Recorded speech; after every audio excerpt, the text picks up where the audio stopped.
샬롬 세배 나오신 우리 모든 우리 어르신들 환영하고 축복합니다. 이제 철로 역정의 1강이 오늘부터 시작될 텐데 우리 모두가 순례자의 마음으로 찬양하며 나가기를 원합니다.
나를 도와주시는 주님, 내가 놀라지 않고 항상 바라볼 수 있도록 나갑니다. 내가 너를 지명하여 불러나니 너는 내 것이라 내 것이라 너의 하나님이라 내가 너를 보배롭고 존귀하게 여기노라 너를 사랑하는 내 여호와라.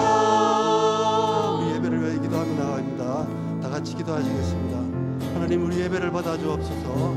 우리가 날마다 순례자의 삶을 살아가는 우리가 되게 하시고, 오늘 예배를 통하여 그 철로역정의 삶을 확인하며 내가 살아가며 하나님이 주시는 놀라운 은혜를 체험하는 오늘 이 순간 될 수 있도록 도와주시기를 간절히 소원합니다. 항상 예배자의 삶을 연주하며 살아가기에 부족함이 없도록 나를 지켜주시고 인도하여 주옵소서. 내가 기도하는 중에 하나님이 주시는 놀라운 은혜를 날마다 체험하며 나갈 수 있는 오늘 이 시간, 그리고 우리는 모두가 될 수 있도록 도와주시기를 간절히 바라옵고 소원합니다. 내 영혼 거룩한 그대를 향하여 내 마음 완전한 하나님 향하여 이곳에서 바로 이 시간 하나님을 예배합니다. 다시 한번 내 영혼 고백하십시다. 내 영혼 거룩한 그대를 향하여 내 마음 완전한 하나님 향하여 이곳에서 바로 이 시간 하나님을 예배합니다. 나는 하나님을 예배합니다. 나는 하나님 예배하는 예배자입니다. 나를 예배자로 굳게 세워주옵소서. 서 있는 어디서나 하나님을 예배합니다. 내 영혼 거룩한 그대를 향하여 내 마음 완전한 하나님 향하여 이곳에서 바로 이 시간 하나님을 예배합니다.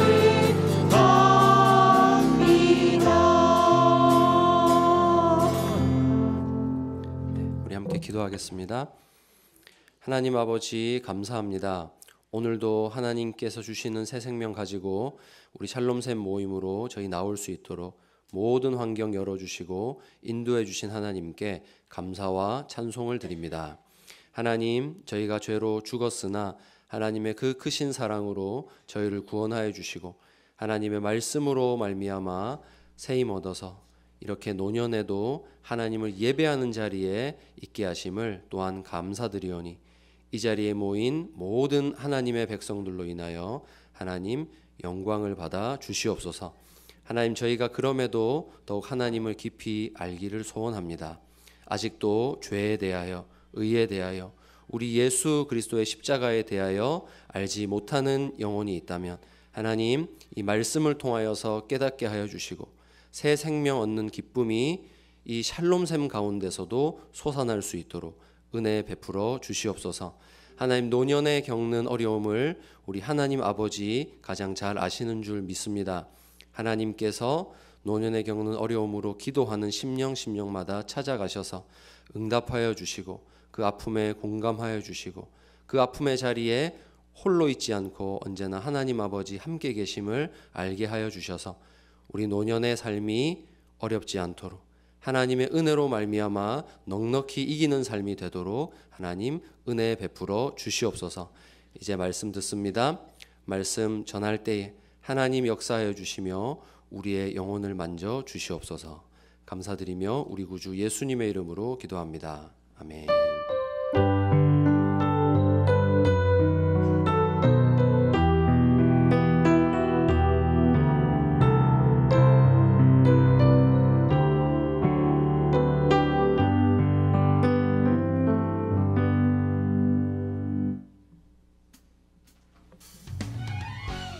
3월 13일 샬롬샘 소식입니다.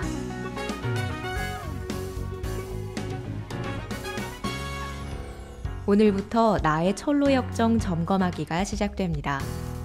신앙 여정을 점검하며 계속해서 승리를 향해 나아가는 은혜 누리시기 바랍니다. 김인숙 목자님께서 신임 목자로 섬기시게 되었습니다. 오늘 목장 탐방은 강미령 목장입니다.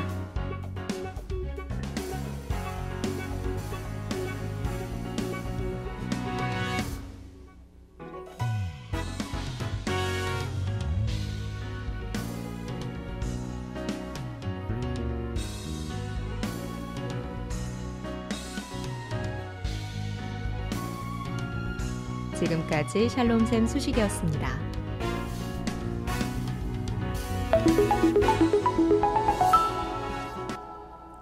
네, 한 가지만 추가로 광고하고 말씀 듣겠습니다.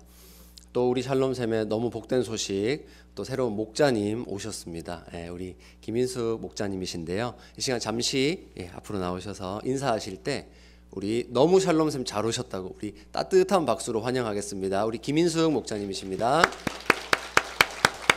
네, 감사합니다. 네, 잘 기억해 주시고 더 반갑게 인사해 주세요. 네, 감사합니다. 이제 우리 하나님 말씀 함께 보시겠습니다. 하나님 말씀 이사야 64장 6절 말씀입니다. 이사야 64장 6절 말씀, 우리 한 구절 말씀 함께 읽도록 하겠습니다. 무릇 우리는 다 부정한 자 같아서 우리의 의는 다 더러운 옷 같으며 우리는 다 잎사귀 같이 시들므로 우리의 죄악이 바람같이 우리를 몰아가나이다. 아멘. 이 시간 읽은 말씀으로 깨어나는 죄인이라는 제목으로 하나님 말씀 전하겠습니다. 여러분, 이제 오늘부터 우리가 이 철로 역정을 가지고 하나님 말씀을 차근차근 함께 나누게 될 텐데요.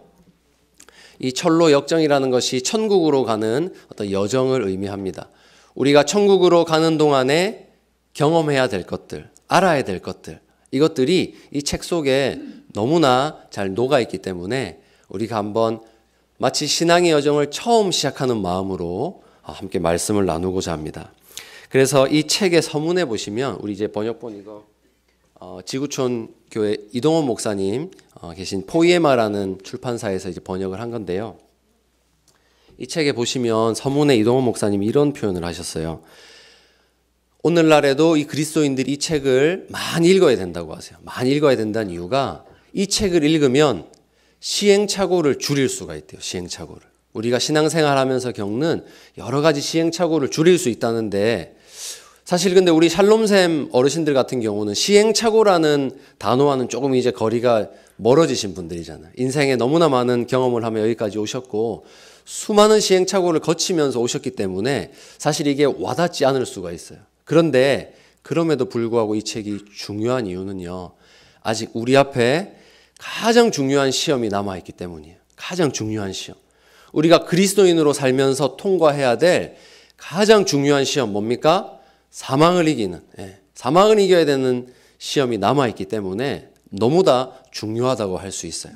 그리고 또 한 가지는 우리가 이곳에 모이신 분들은 연령은 다들 비슷하시지만 신앙의 여정에 있어서는 얼만큼 갔는지 모두가 다 달라요. 모두가. 그렇기 때문에 저는 기대하면서 이 시간을 시작합니다. 기대하면서.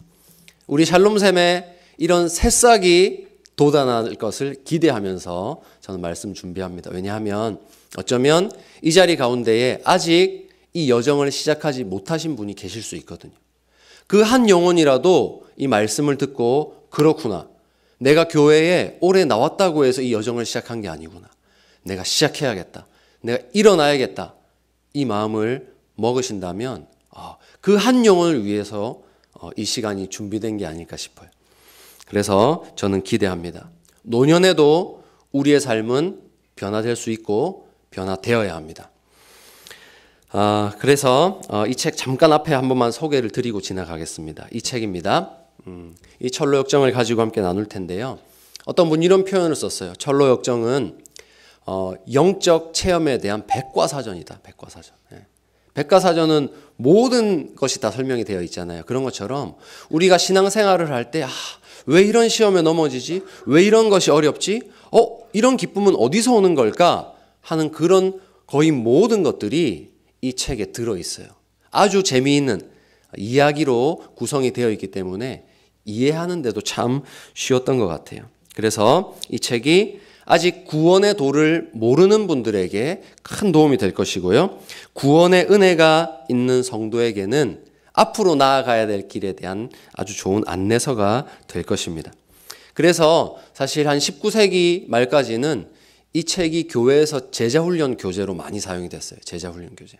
다른 게 필요 없어요. 이 책을 한번 읽으면 내가 어디에서 훈련을 받아야 되고 어떤 부분을 강화해야 되고 어떤 시험을 통과해야 되는지를 아주 세밀하게 잘 설명하고 있습니다. 이 책을 쓴 사람은 존 버니언이라는 분입니다. 이분은 영국 사람이고요. 청교도 신앙을 갖고 있는 분입니다. 청교도 신앙은 한 1500년대부터 700년대까지 영국 교회의 개혁 운동입니다. 개혁 운동. 가만히 보니까 그 시대의 교회를 보니까 신자라고 하는데 삶에 있어서는 세상 사람들과 전혀 구별될 게 없는 거예요. 그러니까 이게 무슨 문제가 있어도 분명히 문제가 있다 하면서 한번 개혁을 일으킨 운동입니다. 그래서 정말로 우리가 죄에 대해서 회개했는지 한번 돌아보자. 정말 회개했습니까? 하면서 회개 운동이 일어나요.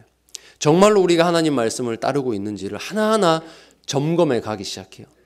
우리가 교회에 수많은 사람들이 앉아있지만 정말로 회개했습니까? 정말로 십자가의 그 구원의 은혜를 알고 있습니까? 하나하나 질문하면서 점검했어요.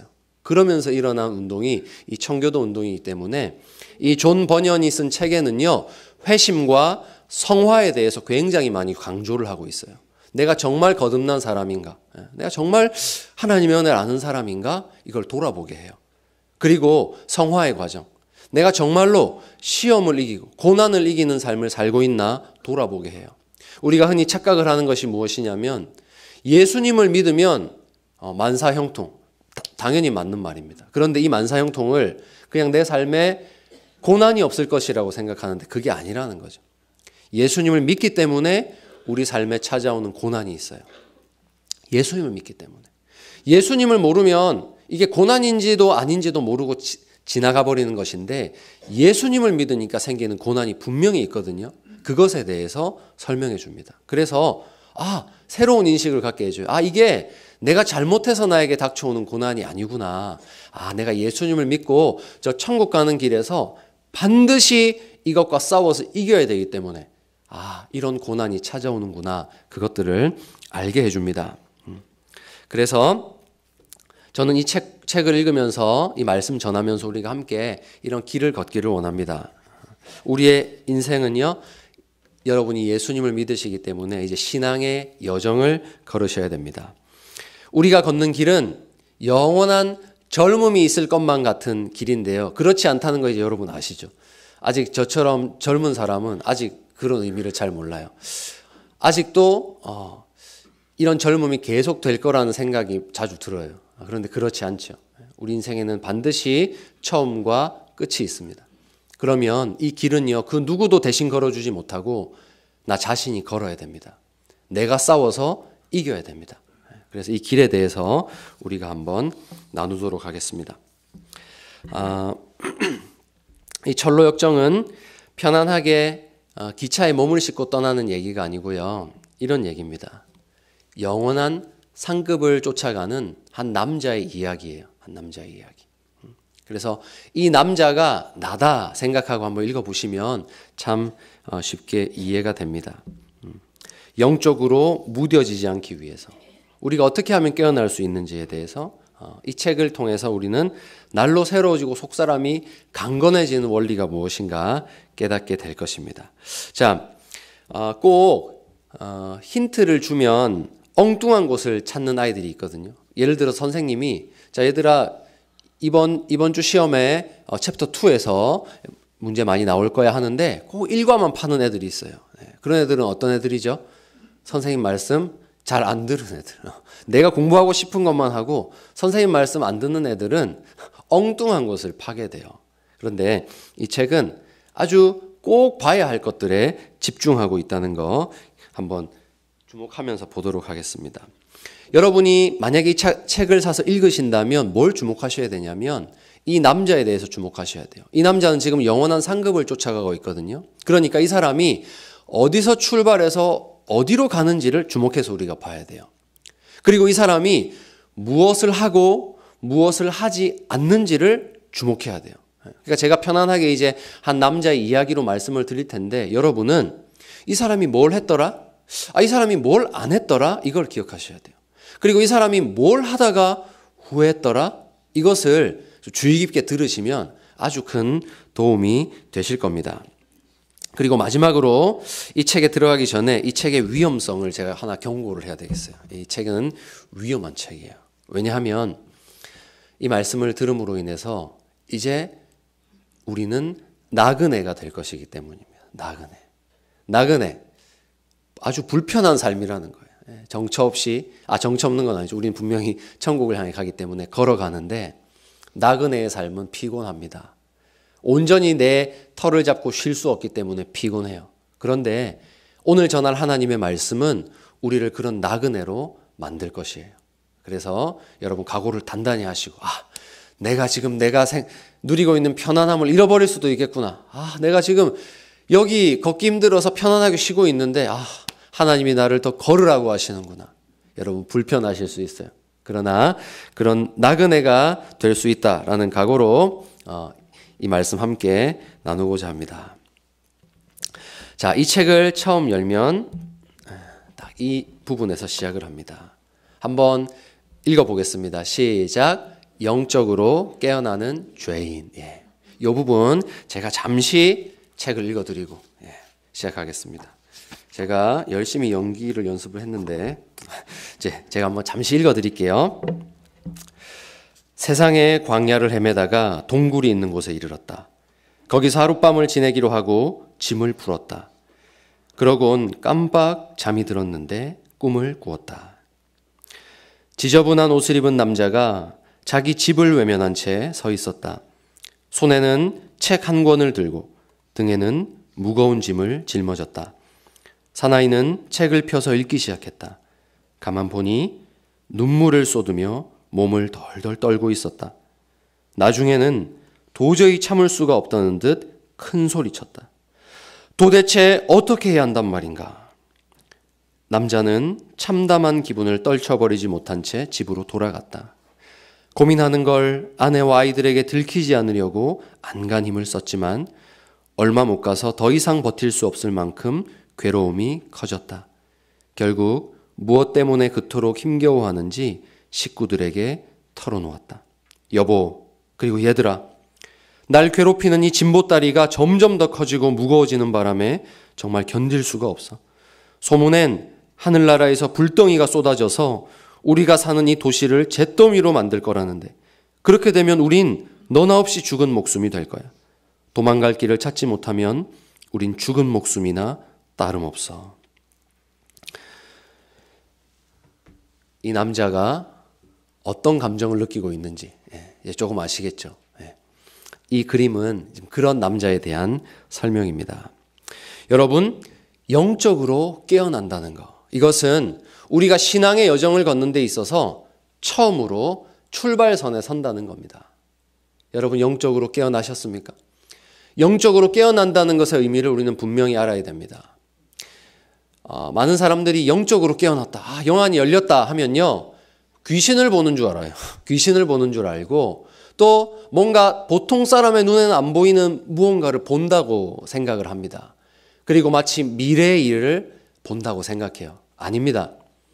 영적으로 깨어난다는 것, 우리의 영안이 열려서 보게 되는 것 무엇이냐? 내가 나그네라는 것. 내가 이토록 무거운 죄의 짐을 짊어지고 있는, 하나님 앞에 죽을 수밖에 없는 죄인이라는 것을 깨닫는 것. 여러분, 그것이 영적으로 깨어나는 것이고 그것이 우리가 천국으로 가는 길에 있어서 출발선에 서는 것입니다. 다시 질문해 보겠습니다. 여러분, 영적으로 깨어나셨습니까? 깨어나신 분들 너무 감사하고 아직 깨어나지 못하신 분들 깨어나셔야 합니다. 신앙생활에 나는 무거운 짐이 있는가? 난 정말로 하나님 앞에서 내가 죽을 수밖에 없는 죄인이라는 것을 아는가가 여러분의 영혼을 구원하는 첫걸음이 될 것입니다. 그러므로 여러분 정말 솔직하게 대답하시기 바라요. 누구 앞에 가서 대답하실 필요 없어요. 나 자신에게. 여러분 아시잖아요. 내가 수십 년 신앙생활을 했지만 이 질문 앞에 내가 정말로 그렇다라고 할 수 있는가? 여러분은 아십니다. 그러므로 정말 솔직하게 이 남자처럼, 이 사나이처럼 한번 질문해 보시기 바랍니다. 세상의 높은 지위에 있거나 교회에서 직분자라 할지라도 이 질문에 대답해야 됩니다. 그래야 출발이 되는 것입니다. 그러므로 여러분, 나 신앙생활 한 30년, 30년이 뭐야? 50년을 했는데 걱정 없지 하지 마시고 정말로 질문을 해보시기 바랍니다. 가장 위험한 생각이 저 이거라고 생각해요. 내 나이에 무슨, 이게 제일 위험한 생각이에요. 여러분, 지금도 깨어날 수 있어요. 지금도 깨어날 수 있어요. 걱정하지 마시고. 여러분, 우리가 이 신앙의 여정에 들어서는 건요, 늦었다는 것이 늦은 게 아니에요. 부끄러운 것도 아니에요. 정말로 여러분의 영혼을 위해서 질문해 보시기를 부탁을 드립니다. 자, 그러면 한번 이 남자의 모습을 분석을 해보겠습니다. 자, 이 그림에서 봐야 될 게 있거든요. 첫 번째, 지저분한 옷입니다. 여러분, 이 옷 한번 보세요. 참 지저분하죠. 누더기 옷을 입고 있어요. 이게 뭐냐? 나는 그동안 괜찮은 줄 알았는데, 나 꽤 아주 젠틀한 사람이라고 생각했는데 깨어나 보니까, 하나님 앞에서 내 모습을 보니까 어떻습니까? 형편없는 거예요. 사나이는 지금 이걸 깨달은 거예요. 내 모습이 이랬구나. 이걸 깨닫는 겁니다. 자, 밑에 말씀, 우리 오늘 본문이었죠? 제가 읽어드리겠습니다. 대저 우리는 다 부정한 자 같아서 우리의 의는 다 더러운 옷 같으며. 나 그동안 걸어온 길 누구 앞에서도 나 부끄럽지 않았는데, 나 정말 성실하고 정직하게 내 인생 걸어왔다고 자부했는데, 하나님 앞에 서보니까, 하나님의 의 앞에 서보니까 아무것도 아니라는 거. 아무것도 아니라는 거. 그것이 발견되어야 우리는 이 여정을 시작할 수가 있습니다. 이것이 바로 깨어나고 있다는 증거예요. 여러분, 두려워하지 마세요. 걱정하지 마세요. 내가 이런 내 비참한 모습을 보는 건요, 깨어나고 있다는 증거예요. 자, 두 번째, 이 사람의 모습 보겠습니다. 자, 집을 등지고 있어요. 집을.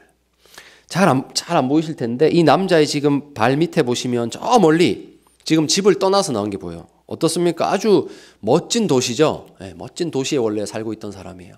그런데 그 안전하고 편안했던 집을 떠나서 나와서 집을 등지고 있어요. 이런 결단으로 나아간다는 거예요. 영적으로 깨어나는 사람은요, 내가 편안했던 곳에서 일어나요. 그리고 나그네가 되어서 여정을 시작해요. 이런 증거가 여러분 깨어나는 사람에게서는 나타나요. 이 사람이 집에서 얼굴을 돌리고 있죠. 완전히 등 돌리고 있죠. 이것은 지난날의 죄악된 삶에 더 이상 관심을 가지지 않는 거예요. 많은 사람이 칭송하던 길, 우와 대단하다. 어떻게 이런 업적을 이루셨어요? 어떻게 이렇게 많은 재산을 형성하셨어요? 아무 관심이 없는 거예요, 거기에. 지금 내가 하나님을 향해서 나아가야 되기 때문에 더 이상 그런 것들에 연연하지 않는 거예요. 체면 중요하지 않아요. 그렇게 변화가 된다는 겁니다. 깨어나 보니까 저 세상에 내가 저기서 좋은 집 짓기를 원하고 높은 탑을 세우기 원했던 모든 것들이 일시적인 것이었구나. 그 모든 것들은 나의 영혼을 살리는 데 있어서는 아무런 도움이 안 되는 것이었구나. 그것을 깨닫고 출발하기 시작해요. 자, 그리고 또 하나 보겠습니다. 특징 뭐죠? 손에 뭔가 책을 들고 있어요. 자, 여러분 퀴즈 나가겠습니다. 이 사람이 들고 있는 책이 뭘까요? 성경. 대단합니다. 맞습니다. 저는 뭐 카네기 인간관계론 뭐 이런 거 이런 게 아니에요. 부자 되는 방법 그런 게 아니고요. 성경책이에요. 여러분, 한 영혼이 깨어나는 데 있어서 무엇이 필요하다는 뜻일까요? 오직 성경, 오직 성경. 이렇게 기억하세요. 오직 성경밖에 없어요. 오직 성경. 성경이 죽었던 우리의 영혼을 깨우는 것이에요. 그러니까 여러분, 성경책이 얼마나 소중하겠어요. 어릴 때 막 어린 시절 제가 교회에서 놀다가 막 성경책 가지고 놀고 막 성경책 베고 자다가 맞고 했던 것은 다 성경책이 그렇게 중요했기 때문이에요. 성경책은 우리의 영혼을 살리는 책이에요. 그런데 생각해 보실 것이 있어요. 이 남자의 손에 어떻게 성경이 들어가게 되었을까요? 우리가 깨어나고 하나님을 아는 데 있어서는 놀라운 하나님의 섭리가 있다는 뜻이에요. 어떻게 내가 하나님의 말씀을 알게 되었는가? 여러분 한번 생각해 보세요. 너무너무 놀라운 하나님의 섭리예요. 내가 내 힘으로는 결코 하나님의 말씀을 스스로 찾아 읽을 수 없어요. 누군가 들려준 거예요. 누군가 나에게 건네준 거예요. 누군가 내 손을 잡고 말씀을 듣는 곳으로 인도해 줬기 때문에 내가 깨어나는 것이에요.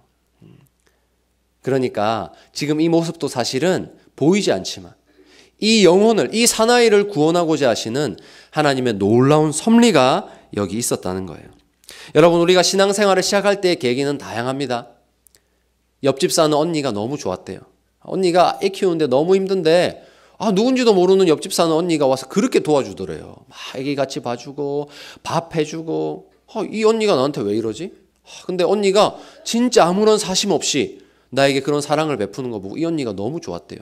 근데 이 언니가 매일 일요일마다 어디 가는가 보니까 어디 가더래요. 그래서 언니 어디가? 나도 같이 가자 해서 따라가서 신앙생활 시작하신 분들도 많아요. 그런 언니 있으시죠? 제가 직접 들은 사연이에요. 우리가 신앙생활을 시작하게 된 계기는 다양해요. 친구 좋아서, 언니가 좋아서, 어느 날 누가 정말 내가 좋아하는 사람이 한번 와보라고 해서. 그런데요, 신앙생활을 시작하게 되는 계기는 다 다양하지만 영적으로 깨어나는 계기는 하나예요. 오직 성경, 오직 하나님의 말씀을 들음으로 영혼은 깨어납니다. 내가 죽었다는 것을 그제서야 압니다. 그래서 여러분, 하나님의 말씀 없이는 절대로 그리스도인이 될 수 없다는 사실을 아셔야 돼요. 여러분 말씀 읽고 계십니까? 말씀을 읽으셔야 돼요. 말씀을 읽어야 영혼이 살아나는 겁니다. 이토록 성경 읽기가 중요했기 때문에 초기 한국 선교사님들은요, 선교하시면서 어떤 일을 가장 중점적으로 먼저 하셨냐? 성경 번역이었어요. 성경 번역. 왜냐? 사실 조선인들과 그렇게 대화를 잘 할 수가 없잖아요. 할 수 없기 때문에 어떻게든지 성경을 좀 전해줘서 읽도록 해야겠다. 그래서 성경 번역을 정말 열심히 했어요. 사실 우리나라는 예수님 믿는 것이 금지된 나라였죠. 꽁꽁 문을 닫고 외세를 밀어냈습니다. 그렇게 문을 굳건하게 걸어 잠갔던 나라가 우리나라이기 때문에 사실 선교사님들이 감히 선교하러 들어올 수가 없었어요. 그런데 저 멀리 중국에 선교하러 오신 분이 있어요. 존 로스 선교사님이란 분인데 이분이 중국으로 선교하시기로 파송이 됐는데 가만히 보니까 조선에 대한 이야기를 들으신 거예요. 참 어려운 나라가 있다 얘기를 듣고요. 근데 조선에 좀 내가 복음을 전하고 싶은데 들어갈 수가 없잖아요. 뭘 해야 될까 하면서 성경을 번역하기로 해요. 조선 사람들을 만나기 위해서요, 고려문을 찾아갑니다. 고려문. 그 남만주 쪽에 고려문이 있었거든요. 고려문에 찾아가서 조선 사람들을 찾아요. 그래가지고 언어를 배우기 시작해요. 얼마나 어려우셨겠어요. 지금 중국에 선교 와서 중국말 하기도 어려운데, 한자 배우기도 힘든데 조선 사람을 찾아서 한글을 배우고 그렇게 해서 성경을 번역하기 시작해요. 그래서 여러분, 우리나라에 이 선교사님보다 성경책이 먼저 들어왔어요. 그 성경 번역의 스토리를 잠깐 들려드리면, 스코틀랜드 연합 장로교회에서 이분이 파송이 되셨거든요. 이 존 로스 선교사님이랑 존 맥킨타이어 선교사님 두 분이 함께 이 작업을 하게 됩니다. 자, 그래서 이분이요, 열심히 한글 공부를 해서요, 정말 신기하게도요, 처음으로 세상에 나온 우리 한글 문법서를 선교사님이 썼어요. 선교사님이. 이 문법서. 한국어 첫걸음이라는 문법책인데요, 정말 신기한 게 있어요. 잘 안 보이실 텐데 한번 읽어보시면 어느 나라 말 같습니까? 어느 나라가 아니죠. 어느 지방 말 같아요? 서북도 방언이에요. 서북도 방언. 너를 믿디 못하겠다 뭐 이러잖아요. 이북 말이죠. 그러니까 지금의. 어떻게 왔음마 뭐 이러고 있죠. 이게 왜 이렇게 됐을까요? 표준어를 몰라서. 그 당시에 북쪽에 살았던 사람들을 만나서 한글을 배우니까 한글 문법책이 이렇게 사투리로 나온 거예요. 이런 사연이 있었어요. 그러다 보니까 당연히 처음으로 번역된 성경책에는 어떤 지방 사투리가 많이 들어갔을까요?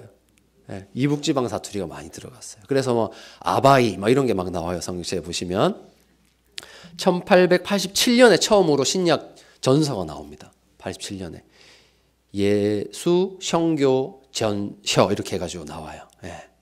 이 책이 있는데요. 이 보시면 이건 이제 너무 작아서 안 보여요. 여기 보시면 막 이제 지금 사용하지 않는 저 북쪽 지방 말들이 많이 들어갔어요. 네. 그렇지만 이 열정이 보이시죠? 어떻게 해서든지 내가 저 조선 땅에 사는 사람들에게 성경을 전해주어서 하나님의 말씀을 읽음으로 영혼이 깨어나는 일을 좀 내가 해야겠다. 열정을 가지고 하니까 이런 성경이 나오는 거예요. 정말 신기한 스토리는요. 그때 번역을 도와줬던 조선 사람들 있죠. 번역을 도와줬던 사람들. 그 사람들이 처음으로 세례를 받는 사람이 돼요. 너무 신기하죠. 어떻게 그런 일이 일어났을까요? 선교사님들과 같이 일하면서 뭘 봐요 계속? 성경을 보는 거예요. 성경을. 성경에 이런 능력이 있습니다, 여러분. 성경에 능력이 있다는 걸 믿으세요. 하나님의 말씀은 이렇게 사람을 살려내는 것입니다. 자, 다시 돌아가서 이 사람의 특징 보겠습니다. 자, 영적으로 깨어나니까 뭐가 보여요? 등에 있는 무거운 짐이 이제서야 보이는 거예요. 시편 34편 4절에 내 죄악이 내 머리에 넘쳐서 무거운 짐 같으니 감당할 수 없나이다. 영적으로 깨어난 사람의 고백입니다. 이전까지 내 삶에 아무 문제가 없었는데 하나님의 말씀을 읽고 깨어나 보니까 아까 이 사나이의 모습 기억하시죠? 한 손에 책을 들고 눈물을 뚝뚝 흘리면서 덜덜 떨고 있다고 했잖아요. 그게 이 하나님 말씀이 가르쳐 주는 거예요. 내가 하나님 앞에서 죽을 수밖에 없는 죄인이라는 사실이 너무 깊이 다가와서 이전까지는 내 삶에 아무 문제가 없었는데 먹을 것 입을 것이 풍족했고 자녀들이 너무너무 아름답게 잘 자라주었고 아주 몸도 건강하게 행복하게 내 인생에 아무 문제가 없는데 이 말씀을 보니까 아이고 큰일 났구나. 내가 하나님 앞에 죄인이라는 것을 알게 됩니다. 여러분 깨어나니까 수없이 많은 죄들이 나를 짓누르기 시작해요. 너무너무 고통스러워요. 여러분 이것이 신앙생활의 첫걸음이에요. 혹시 이 첫걸음 하기 싫은 분 계세요? 이 말씀 듣고? 근데 끝까지 들어보세요. 이게 끝이 아니에요. 고통스럽다 끝나는 게 우리의 신앙 여정이 아니에요. 끝까지 이 이야기를 들어주세요. 하지만 반드시 해야 되는 거 깨어나는 거예요. 여러분 그런데요. 고통을 느끼는 것이 희망이라는 거 아십니까? 여러분 죽은 사람은 고통을 느낄까요? 못 느낄까요? 죽은 자는 고통을 느끼지 못해요. 죽은 사람이 고통을 느낀다는 소리 뭐 바늘로 찔렀는데 아 하는 소리 들어본 적 없어요. 소리는 누가 지릅니까? 산 사람이 지르는 거예요. 산 사람이 아프다고 무섭다고 소리치는 거예요. 여러분 우리가 죄로 말미암아 두려워 떨 수 있다는 거. 와 너무 무서워. 하나님 두려워요. 걱정돼요. 어떻게 하죠? 탄식하고 눈물 흘릴 수 있는 거. 그래서 은혜입니다. 내가 내 죄를 알고 거기서 깨어났다는 거. 살아있다는 증거예요. 살아있다는 증거. 얼마나 감사한 일인지 몰라요. 그러니까 여러분 이 길을 걸어야 될까 말아야 될까 고민하시는 분들 계시면 걸으세요. 걸어야 살아납니다. 그래서 이 사람은 소리칩니다. 도대체 어떻게 해야 된단 말인가? 도대체 어떻게 해야 된단 말인가? 사도행전 2장에 보시면 베드로가 설교할 때요. 수많은 유대인들이 외쳤던 말이 이거예요. 어찌할꼬 이걸 외쳤어요. 왜요? 베드로가 설교한 내용이 이거였거든요. 여러분 들어보십시오. 하나님이 옛날부터 선지자들을 통해서 우리에게 약속하신 거 기억하세요? 우리를 구원하신다는 그 약속. 메시아를 보내신다는 약속하셨죠? 그런데 하나님 그 약속 지키셨어요. 그렇게 오신 분이 예수님인데 그 예수님을 바로 우리가 십자가에 못 박았어요. 하니까요. 예루살렘 사람들이 듣고 형제 어찌할꼬 우리가 이 큰 죄를 지었는데 어찌할꼬 하면서 울부짖기 시작해요. 죄를 깨닫는 거. 이것이 새로운 생명이 태어나는 시작입니다.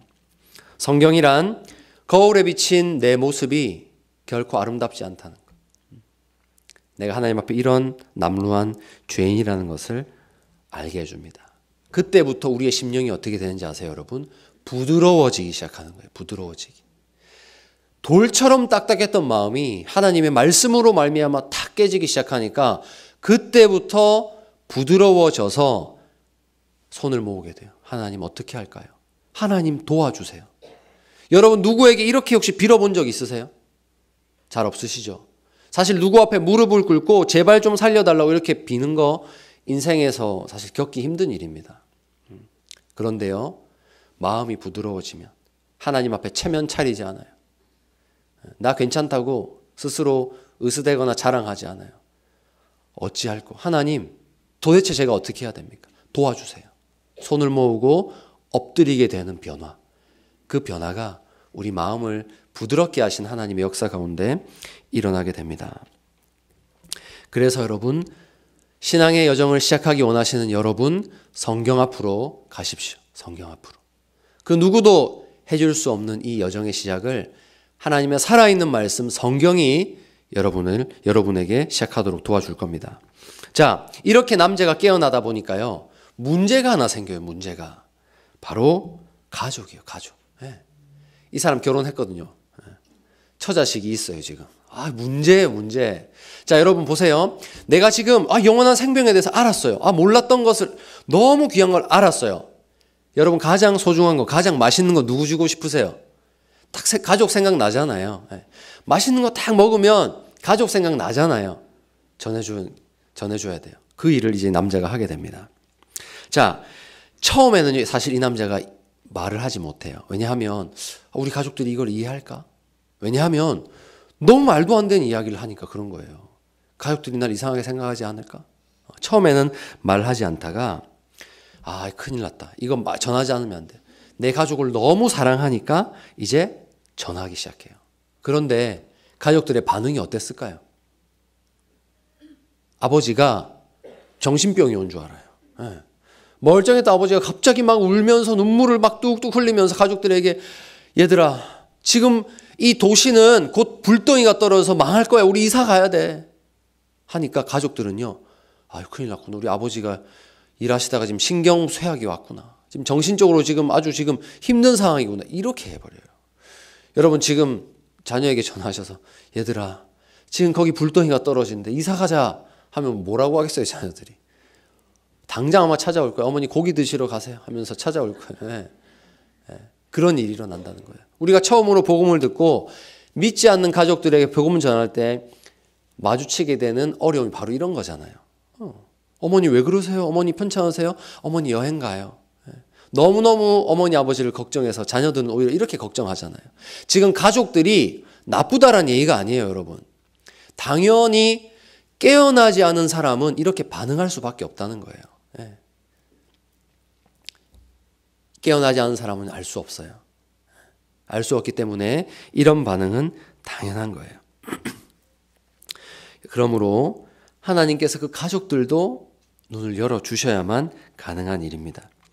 자, 여러분 이때 이것이 이제 이 남자가 만난 어려움이에요. 가족들에게 전했더니 점점 나를 이상한 사람으로 몰아가요. 도저히 말이 안 통해요. 이때 어떻게 해야 될까요? 여러분은 어떻게 하셨습니까? 도저히 사랑하는 가족에게 복음 전했는데 듣지 않을 때 오히려 아버지 병원 가요? 여행 가요? 아버지 일요일에 나가지 마세요. 저희랑 같이 있어요. 이렇게 할 때 여러분 어떻게 하셨어요? 이 남자가 어떻게 했는지를 한번 볼게요. 이 남자가 어떻게 했는지. 자, 첫 번째 이겁니다. 더욱더 성경 말씀을 붙들었어요. 기도했어요. 무슨 뜻입니까? 자녀가 날 막 걱정해요. 걱정시키기 싫으니까 그래, 그러면 그래 가지 말아야겠다. 이러시지 말라는 거예요. 이거 아니에요. 이건 신앙의 여정이 다시 거꾸로 가는 거예요. 여러분 자녀들이 여러분을 걱정하기 때문에 그럴 수 있거든요. 어머니, 저랑 같이 그러면 이제 일요일마다 저랑 여행 가요. 얼마나 착한 효심이 깊은 자녀예요. 그런 자녀가 어디 있어요. 그런데 그런다 할지라도 여러분 어떻게 하셔야 돼요? 아니다 하셔야 돼요. 아니야 하면서 하나님 말씀에 더 집중하시는 거예요. 하나님의 말씀이 가르치는 대로 여러분 삶을 가셔야지 나를 걱정해 주는 사람의 말을 따라가서는 안 돼요. 신앙의 여정은 그런 것이에요. 마음을 굳게 먹으시고 하나님 말씀이 뭐라고 하는가를 집중하시는 것이 이런 시험을 통과하는 방법이에요. 자, 두 번째 뭡니까? 교회로 오셔야 돼요. 그러니까 교회로 오라는 말이 이런 뜻이에요. 같은 신앙을 가진 사람들, 같이 깨어난 사람들과의 교제를 더 깊이 풍성히 하세요. 제가 지난주에 이거 찍은 거예요. 너무 그냥 예뻐서 너무 예뻐서 찍어봤어요. 아름다워서 그냥 오셔서 막 너무 반가우셔가지고 서로 막 이야기하시고 안아주시고 하시는 모습이 너무 좋았어요. 여러분 그거 아세요? 우리는 만나기만 해도 우리의 믿음이 점점 더 견고해져요. 세상에선 내가 이상한 사람이었거든요. 집에서 내가 이상한 사람이었잖아요. 아버지 왜 그러세요? 병원 가요. 이랬는데 교회 오면 어때요? 당연한 거예요. 이게 예수님 이야기하는 것이 당연한 것이에요. 어떻게 그런 어려움을 이겨냈어요? 하나님이 은혜를 주셨어요. 이게 당연한 거예요. 여러분 가족이나 여러분 직장에서 막 너무 어려운 시험에 들었고 아픈 병에 걸렸고 막 경제적으로 완전히 넘어질 위기에 처했는데 역전이 된 거예요. 살아난 거예요. 네. 그런데 막 사람들이 궁금해하잖아요. 어떻게 그런 일이 일어났어요? 할 때 제가 기도했더니 하나님 도와주셔서 하면 사람들이 어떻게 생각해요? 이상한 사람으로 보죠. 네. 그런데 그것이 당연해지는 곳이 어디예요? 교회거든요. 믿는 자들의 모임이거든요. 그러니까 우리의 신앙의 여정을 자꾸 걸어가지 못하도록 방해하는 다른 소리가 들려올 때 어떻게 해야 돼요? 교회로 오시고 목자님이랑 만나시고 목장 식구들이랑 식사하시고 계속해서 믿음의 언어로 이야기할 수 있는 곳으로 가셔야 돼요. 그것이 시험을 이기는 방법입니다. 자, 그러면서 이제 이 사람의 고민은 점점 더 깊어지는 거예요. 가족도 이렇게 하죠. 그럴수록 성경을 보니까 너무너무 마음은 무거워지죠. 영적으로 깊어져 가고 있는 겁니다. 그러니까 이제 이 남자가 집에도 있을 수 없으니까 벌판을 걸으면서 기도해요. 벌판을 걸으면서 밖에 나와서 말씀을 보기 시작해요. 그런데 그럴수록 마음이 어려워지고 괴로워져서 울부짖기 시작해요. 어떻게 해야 도대체 구원을 받을 수 있을까? 여러분, 우리 신앙의 여정에 있어서 괴로움이 반드시 있어야 된다는 거 여러분 기억해 주세요. 여러분 인생에 괴로움이 필요할까요? 사실 괴로움은 우리가 언제나 기도하면서 물러가기를 바라는 거잖아요. 하나님 평안을 주세요. 평안을 주세요.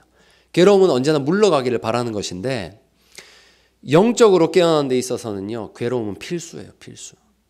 그래서 저는 우리 인생에 필요한 괴로움이 있다고 믿는데 이 괴로움. 내가 얼마나 형편없는 사람인지, 내가 얼마나 하나님 앞에 큰 죄를 지은 사람인지 그걸 알아서 너무너무 내 자신이 막 싫을 만큼 깊어지는 괴로움. 이 괴로움 겪으셔야 돼요. 그래서 이 괴로움을 느끼면서 이 사람은 또 계속해서 걸어가기 시작합니다. 여러분 그런데요. 이 괴로움을 만날 때 꼭 이 괴로움에서 또 우리를 건져주는 사람도 우리 신앙의 여정에서 만나게 돼요. 그러니까 너무 걱정하실 필요가 없어요. 괴로움이 깊어진다는 것은 우리의 심령이 점점 낮아져서 겸손해져 간다는 것이에요. 하나님 앞에 두 손을 모을 수 있을 정도로 겸손해져 간다는 증거가 괴로움을 깊이 느끼는 거예요. 괴로움을 느껴야 들리기 시작해요. 뭐가 들리냐면 복음 전도자의 말이 들리기 시작해요. 예수님을 믿어야 된다는 말이 그제서야 들리기 시작해요. 그러니까 우리가 신앙의 여정을 걷는 데 있어서 낮아지는 거 반드시 필요합니다.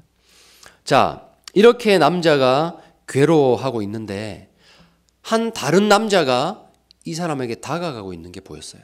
다가가고 있는 거. 바로 이 사람입니다. 이 사람이 다가가고 있는데 질문을 하게 돼요. 왜 울고 있습니까? 질문을 해요. 왜 울고 있습니까? 여러분, 우는 사람을 보잖아요. 우는 사람. 그럼 가장 먼저 해야 될 질문이 뭐겠습니까? 왜 우는지, 왜 이러고 계세요? 묻는 거잖아요. 자연스러운 질문. 왜 울고 계세요? 질문합니다. 분명히 이 멸망의 도시를 떠나야 된다는 건 알겠는데 어디로 가야 될지 몰라서 괴로워서 울고 있는 사람에게 다가온 이 사람이 누구냐? 바로 전도자입니다. 전도자. 이 사람의 이름 뭐라고요? 전도자예요. 전도자. 우리는 이런 전도자를 만나서 다 여기로 주님 앞으로 인도가 된 것입니다. 바로 복음 사역자입니다. 여기서 전도자의 질문이 참 중요해요. 왜 울고 있는가? 여러분, 이 질문 왜 할까요? 왜 울고 있는가? 이 질문을 던짐으로써 이 전도자가 듣기 원하는 대답이 뭘까요? 이 사람이 정말로 깨어난 죄인인가를 보는 거예요. 깨어난 죄인인가. 교회로 왔을 때, 누군가가 처음 교회로 인도되어 왔을 때 새가족반 이제 시작하죠. 새신자반 시작하잖아요. 아마 그 과정 중에도 이 질문이 분명히 있을 거예요. 당신은 하나님 앞에 죄인이 맞냐고 물어보는 질문 세례받을 때도 분명히 하거든요.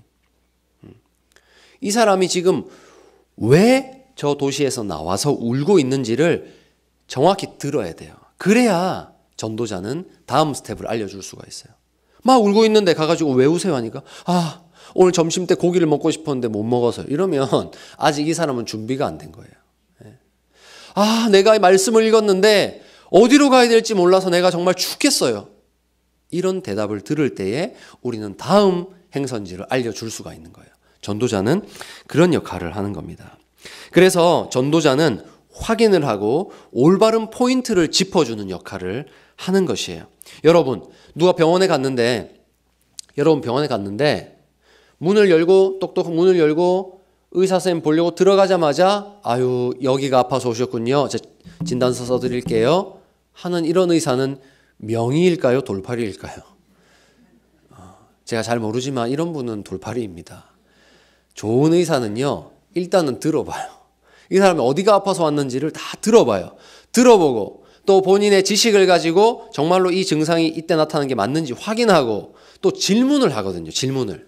그럼 여기 아플 때 여기는 같이 안 아팠어요? 뭐 이런 거 다 질문을 하거든요. 다 조합해서 진단서를 쓰고 처방전을 내는 사람이 의사지, 딱 얼굴만 봐도 여기가 문제군요 하는 사람은 여러분 믿으시면 안 돼요. 그런 사람 위험한 사람이에요. 전도자가 하는 역할이 그거예요. 교회로 들어올 때 이것은 목회자들이 하는 역할이에요. 목회자들이 들어왔을 때 어떻게 오셨어요? 삶은 어떠세요? 질문하는 것들, 일반적인 질문이라도 그냥 던지는 게 아니에요. 이분이 지금 어떤 마음으로 신앙생활을 하고 계신지, 이분이 정말로 예수님을 의지하고 계신지, 이분이 정말로 자기가 죄인인 줄 알고 오직 하나님의 은혜밖에는 구할 것이 없는 줄을 알고 그것을 찾아가려는 사람인지 질문하고 진단하고 그에 필요한 처방을 하는 것, 그것이 복음 전도자, 복음의 사역자들의 역할입니다. 그래서 이런 정확한 질문을 통해서 진단을 하기 전까지는요, 전도자는 어떤 다른 말 하지 않아요. 섣불리 이거 해보세요, 저거 해보세요 말하지 않아요. 정말 중요하기 때문이에요. 영혼을 다루는 문제이기 때문이에요.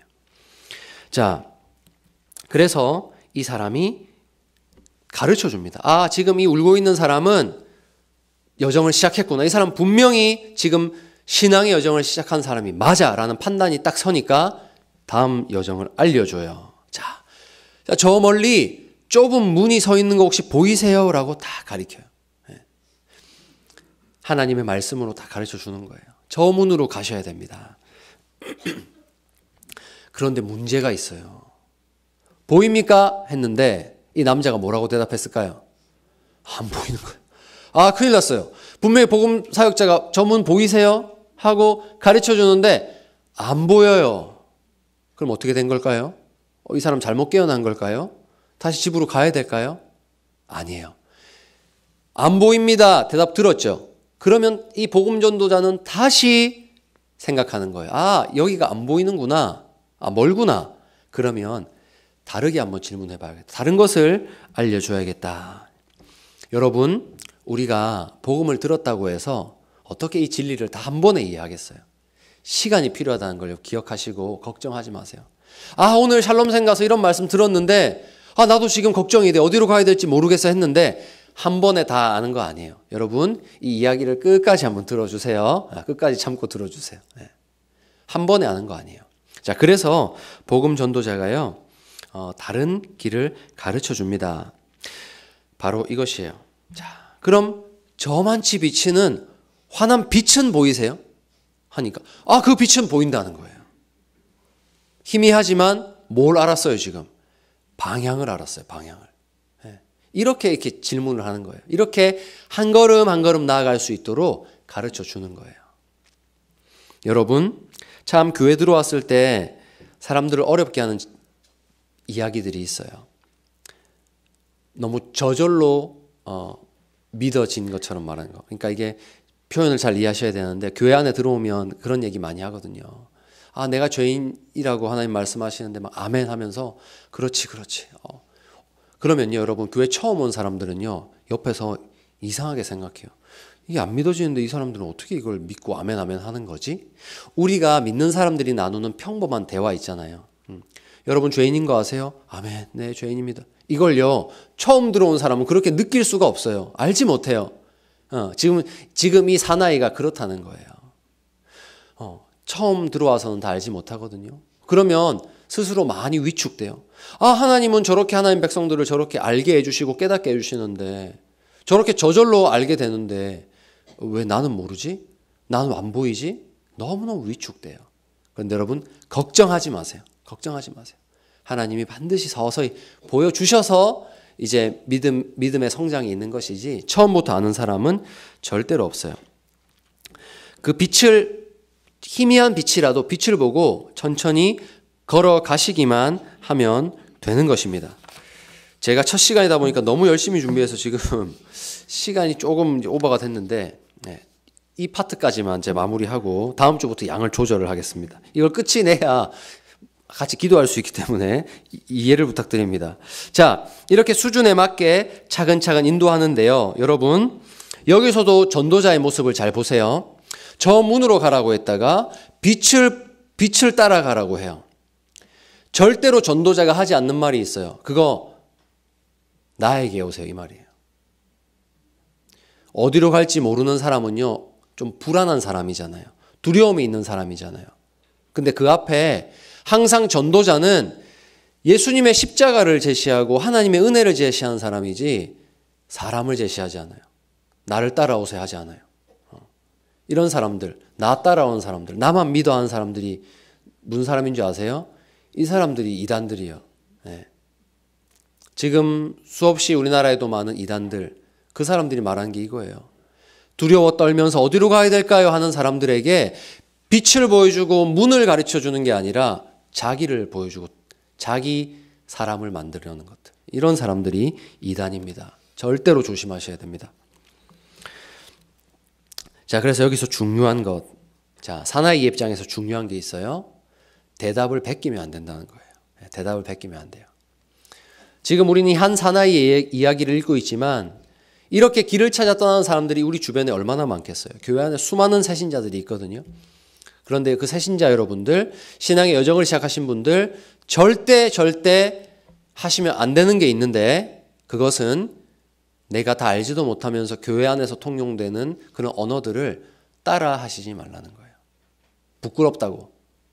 내가 마치 내가 나이는 많은데 신앙의 여정은 어린 것이 들통날까 봐 부끄러워서 마치 다 아는 것처럼 끄덕끄덕. 아, 빛이 보이세요? 예. 문이 보이세요? 예. 그렇게 하지 말라는 거예요.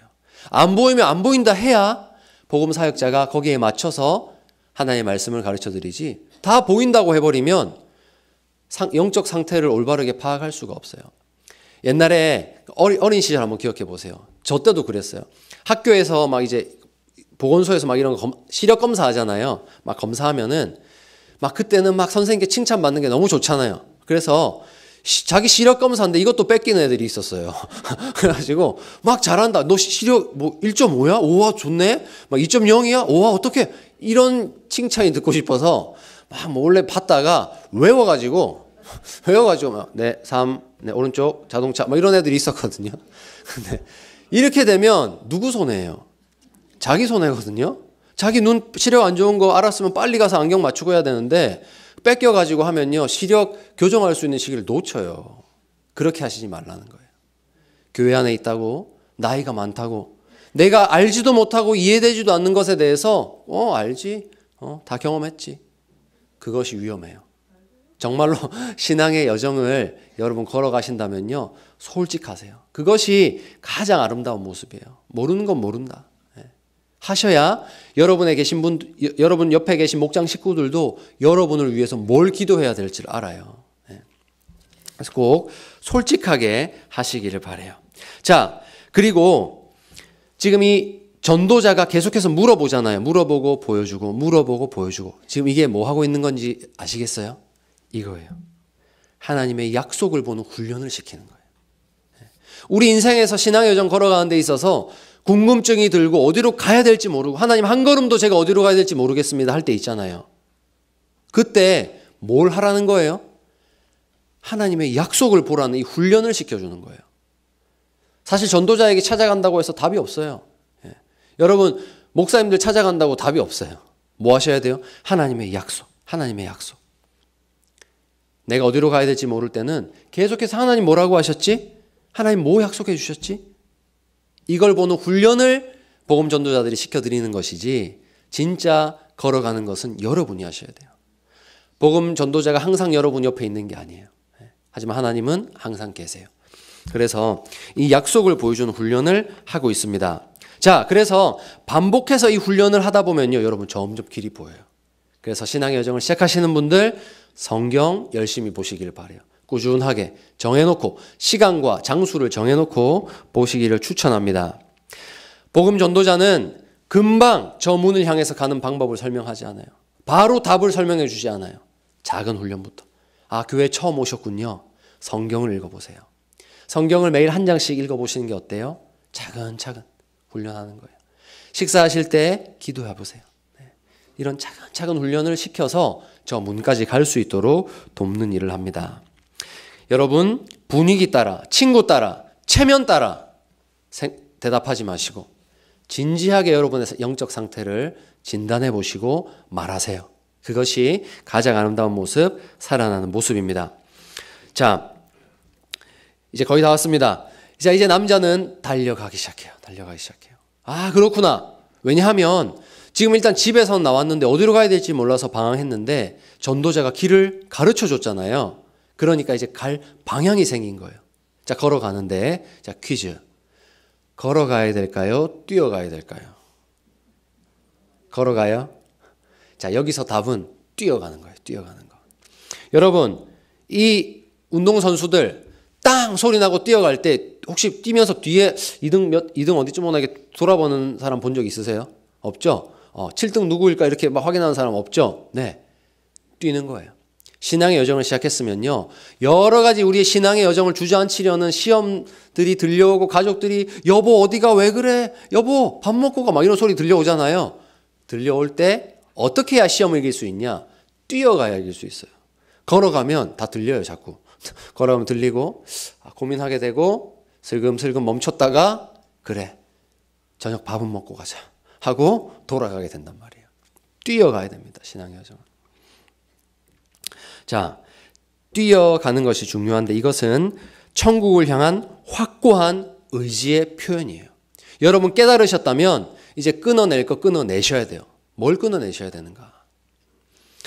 예수님 믿고요. 예수님 믿고 변화되는 것에는 다 정도의 차이가 있죠. 뭐 예수님 믿고 서서히 기도하면서 변화되는 분들이 참 많고요.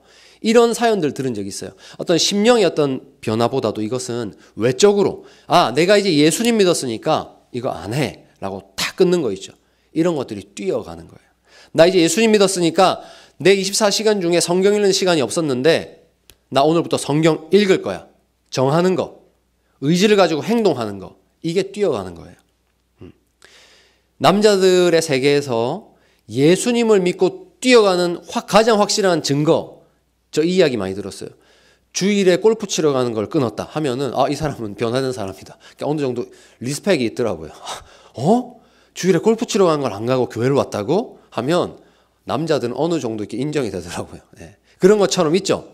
한 번에 술을 다 끊는다던가 담배를 뭔가 다 끊는다던가 내가 전에는 그냥 거짓말하고 뭔가 다른 사람들을 속여서 이익을 취하고 이런 것들을 그냥 편안하게 했었는데 이제 죄에 대해서 알고 보니까 내가 하나님 나라를 향해서 걸어가는 사람이 됐다는 거 알고 보니까 안 돼.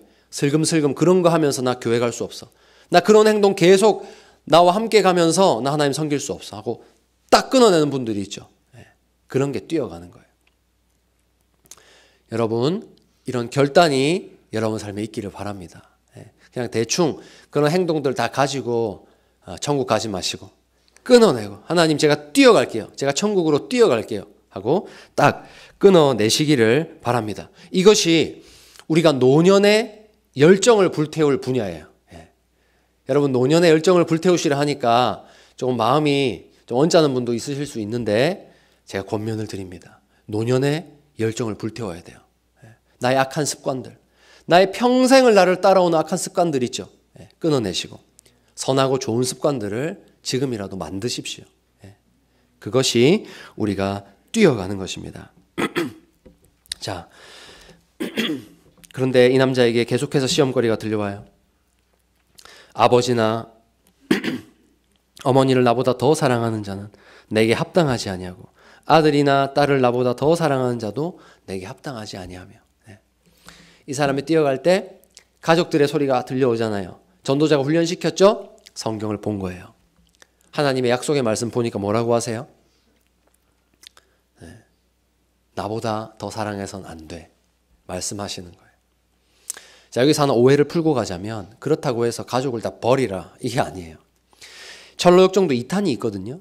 2탄은 남자가 이 사랑하는 가족들 데리고 천국 가는 이야기예요. 가족을 버리라는 게 아닙니다. 여러분 이 말씀 보시고 그래 내가 교회를 가는데 네가 자꾸 방해를 하는구나.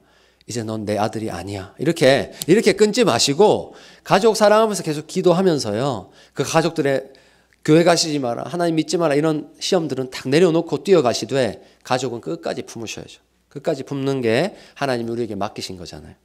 그래서 이 사나이는 어떻게 하느냐? 다 귀를 틀어막아요. 내가 달려가는데도 계속해서 돌아오라는 가족들의 소리가 들리니까 귀를 막아요. 귀를 막고 뭐라고 하냐면요. 이렇게 합니다. 생명, 영원한 생명. 계속 이걸 되뇌어요. 귀를 막고 생명. 뭐예요? 내가 생명의 빛을 향해서 나아가기로 집중하겠다는 거예요. 다른 세상에 나를 주저앉히려는 소리를 듣지 않고 귀를 막고 생명, 영원한 생명 하면서 내가 무엇을 목적지로 해서 달려가고 있는지 목적지를 계속 생각하는 거예요. 자, 시험을 이기는 방법이 나왔죠? 나를 주저앉히려는 세상의 소리가 들려올 때 여러분 목적지를 되뇌이세요. 천국, 하나님 나라, 생명, 영원한 상급 이런 것들을 여러분 되뇌이세요. 그것이 시험을 이기는 방법입니다. 남자는요 그래서요 한 번도 뒤를 돌아보지 않았어요. 대단하죠? 한 번도 뒤를 돌아보지 않고 생명을 외치면서 자기가 가야 할 길로 따라갔습니다. 여러분 이것은 사탄에게 기회를 주지 않는 거예요. 사탄이 얼마나 달콤한 말로 우리를 멸망의 도시로 돌아오게 만드는지 몰라요. 너 이거 잃어버려도 돼? 진짜 네가 이거 포기한다고? 이 편안한 거, 이 좋은 거 포기한다고? 그러지 마. 돌아오라고요. 사탄은 너무나 간교한 목소리로 우리를 돌아오게 만들어요. 그런데 그때 귀를 막으시고 오직 생명, 하나님의 약속의 말씀을 붙들고 달려갈 때 우리는 이 여정을 이어갈 수가 있습니다. 여러분 요셉을 기억하십시오. 요셉을. 보디발의 아내가 자꾸 요셉 나한테 오세요. 유혹할 때 어떻게 했습니까? 요셉이. 듣고 서 있었습니까? 도망갔잖아요. 도망가는 게 상책이에요. 소리가 들려오면 귀를 막고 도망가는 거예요. 그것이 우리가 시험을 이기는 것입니다. 마음 아프지만 우리 인생의 순례길에서도 이런 시험거리들이 참 많죠. 그것이 또 가족일 때가 있죠. 그러나 여러분 확실하게 달려가셔야 합니다. 영원한 목표를 기억하고 굳건하게 달려가면서 경주를 멈추지 않아야 합니다. 이제 말씀 맺겠습니다. 여러분 부디 이 말씀을 통해서 오늘 여러분의 마음이 불편해지시기를 축복합니다. 참 목사가 이런 말을 해도 되는지 모르겠는데 여러분 저는 오늘 이 말씀을 전하면서 여러분의 마음이 불편해지시기를 기도합니다. 하나님 깨워주셔야 됩니다. 하나님 우리의 마음을 깨워주시고 부드럽게 하시려면 우리는 괴로움을 겪어야 돼요. 내가 믿노라 하면서 얼마나 잘못 살아오고 있었나. 내가 믿노라 하면서 나의 언행이 얼마나 하나님의 은혜를 나타내지 못했고 이기적이었고 누군가에게 상처를 주었는가. 이런 것들을 우리가 돌아보면서 우리의 순례길, 바른 순례길로 돌아와야 돼요. 그리고 저는 이런 기대를 합니다. 오늘 이 자리에 단 한 영혼이라도 내가 여정을 아직 시작하지 못했구나. 이 사실을 깨닫는 분이 있다면 하나님 제가 시작하겠습니다 하는 그 영혼이 나오면 좋겠습니다. 그래서 그런 여정을 시작하시는 여러분 되시기를 축복합니다. 여러분, 우리 교회가 이제 한 목장 한 영혼 세례주기라는 목표를 가지고 너무나 귀한 목표를 가지고 달려가고 있죠. 우리 샬롬샘도 그런 세례주는 공동체가 되면 좋겠어요. 주일에 세례받으러 나오시는데 우리 샬롬샘에서 복음을 듣고 이 여정을 시작해서 세례받으러 나오시는 분. 그것은 아마 우리 샘물교회를 넘어서 우리 이 정자동의 자랑이 아닐까 싶어요. 정말 천국의 자랑이에요. 천국의 자랑. 여러분, 세례를 늦게 받는 거 절대 부끄러운 거 아닙니다. 정말 부끄러운 거 아니고요. 이것은 우리 교회의 자랑이고요.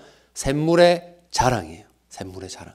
저는 우리 샬롬샘에서 그런 세례받는 분 나오시면 우리 샬롬샘에 잔치를 하고 싶어요. 예산을 많이 써서 그때 예산을 집중적으로 써서 그런 잔치를 하고 싶어요. 그만큼 우리 하나님이 기뻐하신 일이라고 믿습니다. 네. 그래서 여러분 목장 안에서도요, 혹시 세례 안 받으신 분 계시다면, 아직 이 믿음의 여정을 시작하지 않으신 분이 계시다면 나 이 여정 시작하고 싶어요. 말씀해 주시고, 목장 식구들은 축하해 주시고 격려해 주시고 기도해 주시면서 이 여정을 시작할 수 있도록 도와주세요. 그래서 우리 샬롬샘의 이런 연세에서 내가 하나님 자녀로 세례 받겠습니다 하는 분이 나오신다면 그것은 우리 샬롬샘의 가장 큰 열매이고 하나님 기뻐하신 일이라고 믿습니다. 그렇게 한 영혼을 구원해내는 귀한 우리 샬롬샘 목장 되시기를 우리 주님의 이름으로 축원합니다. 이 시간 말씀 생각하면서 한번 기도하겠습니다. 합심해서 기도하는데요, 하나님 알게 해주십시오. 하나님, 제가 하나님 앞에 얼마나 큰 죄인인지, 우리 예수님 말고는 나의 생명값을 치러줄 분이 없음을 하나님 알게 해주십시오. 그리고 이 여정을 늦었지만 시작하게 해주십시오. 하나님, 제가 몰랐습니다. 저는 이 교회에 오래 다녔기 때문에 몰랐습니다. 그러나 오늘 말씀을 들어보니 제가 죄인이라는 사실을 아파하는 것부터 시작이라고 배웠습니다. 하나님, 저의 죄인됨 알게 해주시고 하나님의 은혜와 자비를 구하면서 빛을 향해 걸어가는 여정을 시작하게 해달라고 이 시간 우리 합심해서 기도하겠습니다.